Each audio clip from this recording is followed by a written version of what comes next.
Welcome to the mental health vlog. This topic is in the same vein as the topic I did a few weeks back called Ugly. I just want to touch about mental health and how outer appearance tends to shape a lot of the mental breakdown that some of us go through, especially women.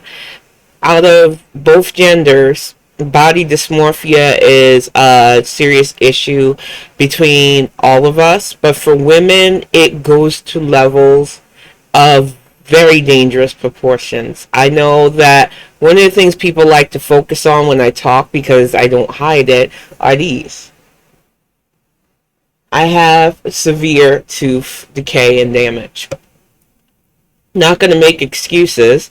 I lived a very long life of bulimia. If you don't understand what bulimia is, it is when you binge eat a ton of food and then you make yourself vomit up what you eat in order to try to have weight loss or control your intake of food in an unhealthy way. And I'm far from the only person, but especially among young girls and women who have dealt with this and are dealing with the visible damage of our unhealthy way of handling eating. And I know I could get it fixed. Matter of fact, some of the people that try to get their dings at me love to mention how messed up my teeth are without realizing that I carry myself as a tapestry of everything I've gone through.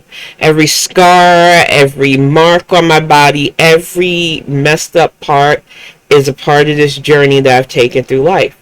I know some people can't understand that because we live in the system of covering up our flaws, of pretending like they don't exist, putting stuff on us to try to hide any blemishes or scars or any remote flaws because we want to be perfect, and I don't want that. I think a lot of people think that's a bad thing. They say, oh, it's your antisocial personality or your sociopathic tendencies, and I don't care. The reason why I wear my visible scars, why I've never been comfortable covering up my blemishes and flaws, is because they are a part of me. I've got to exist without them no matter what. So why should I put out there a side of myself that isn't genuine to me? And this is not to knock those who do feel more confident, feel more better able to deal with society by doing that. I just know that I can't. It's just not how I am. And I know it would be easier to go get enamels, veneers, maybe even get them all yanked out and put in false teeth. I don't want to do that just yet. There are times where I look at a video after I've talked and go, wow, they got pretty bad there, Tin. And there are other times it's like, you know what? It doesn't bother me. Because I know every time I see it, I think I need to never get back to that point where I binge and I purge. I need to remind myself of the damage you can do when you do shit like that we don't talk about openly enough without making it a stigma, but not talking about the root of the problem where young girls as young as 10 are already told to watch our waist, worrying about our body mass before it's even an issue, and causing such an unhealthy obsession with food and getting away with things. And when you already have other mental health issues, sneaking and binge eating and then throwing it up is just par for the course on the path of destruction so many of us walk. I hate that we have a society that makes you feel bad because you're big or makes you feel bad because you're small, that doesn't just let people just live and find what makes them happy. I hate that we mess people up in regards to eating so badly that these disorders happen, and that the way we could help this is to not make people feel uncomfortable for how they look, but that's too hard. We would much rather slap a veneer on it, put a bunch of makeup, coat and paint something that's already damaged internally, and make them go, oh no, you look the part now. That's a problem. And it helps nobody. So the reason why I wear my visible scars, both dental and other, is to remind me that I deserve to be here whether people like what they see or not. And me liking what I see is enough. And so many of you need to hear this because I know you're going through it. I know you're struggling through it. You weigh yourself on the scale and you break down because it's not enough. You look at yourself versus a friend who supposedly looks great in their swimsuit and you think, I wish it was me. It can never be me, without appreciating that you're here and you're beautiful. And that, yeah, like everybody, even that supposedly perfect friend, there's always going to be something about yourself that sets you off just a little bit. But you are not irrelevant. And your shape is a part of you. And there are just too many twisted people trying to bend you and mold you into something that isn't supposed to be you. And too many of us don't find that out until way too later on in life, after the more visible damage is done to ourselves. So if this is you right now, if you are struggling, whether it's a weight issue, whether it's an image issue in general, please talk to somebody. Talk to somebody that will allow you to express the dark thoughts you have about yourself, because I've always hated those in the profession that try to make you see only the positive benefits. I get why that's important down the road, but if you're not allowed to express everything you're feeling, you clam up and then you're not being genuine. They need to be able to hear every negative thing. And you sometimes need to hear every negative thing you think about yourself aloud so that you can see how fucked up and wrong it is. So that you can understand that those dark thoughts aren't always yours. That you internalize and make things that aren't even true about yourself the main villain of your story. And you've got to stop doing that. But it takes compassion, it takes understanding, it takes people who want to listen to you, and that's not easy. We have so many people going through this now, so much anxiety out there. It can be hard to find somebody who genuinely just wants to let you vent and get that poison out of your system. And that is one of the hardest things for those of us with image issues, and especially the dietary issues and the going up and down with our weight and our ways we eat and handle things.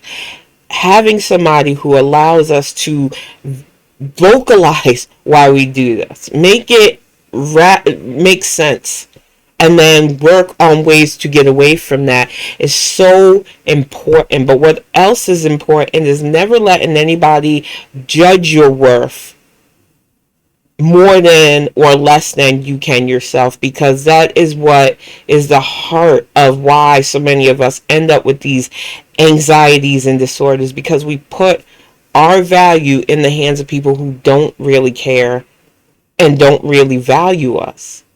And when you do that, and when you base all of your opinions on yourself off of somebody else, instead of forming that foundation of, I got me no matter what, whether other people don't have me or what, I've got me, that's a problem.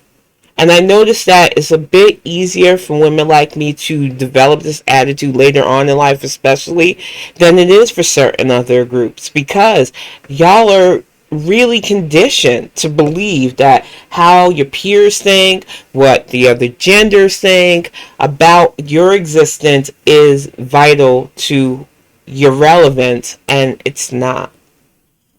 It's only going to cause more anxiety, more depression, more disorders, and more scars.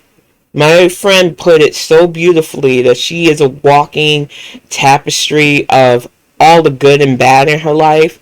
And honestly speaking, I really feel that to my core, that every blemish, every mark, every scar, I don't know if you can see this one clearly. I think you have to get kind of close. There it is. From attempts that I've made to, I'm not even going to say it because I know YouTube frowns upon it, but I'm pretty sure you know what I'm alluding to. Everything I have done to myself when I was in pain, I need to see so that I don't repeat it. So instead of covering it up, instead of trying to act like it didn't happen, I confront it. I talk it out so that I do not repeat that. And that is so important. I'm going to wrap this up. This isn't a long one this week, but I just wanted to touch upon that and why it is so important to me to just be genuine about this stuff. It's not easy talking about mental health issues, but it's necessary to put a human face on it, to speak on these issues without drama, without the celebrity status some people attain before they do it. I know that for some, understanding this is not easy. So I hope that by talking openly about these issues that you understand that we exist. We deserve empathy and compassion, but we deserve most than all understanding of what we're going through. And that it's not a character flaw, but it is a product of a society that constantly puts great weight and pressure on young shoulders to look a certain way, to be a certain way that we cannot mentally sustain. And it has broken so many good people. So until next week, I really hope that you work on talking out your poisons, getting help, being around people who want to listen to you, and then working on ways to see what you see in the mirror as a good thing, because that is so vital to our society becoming better. Individuals getting self-worth and understanding that their worth is precious and needs to be protected. And I will see you all next week.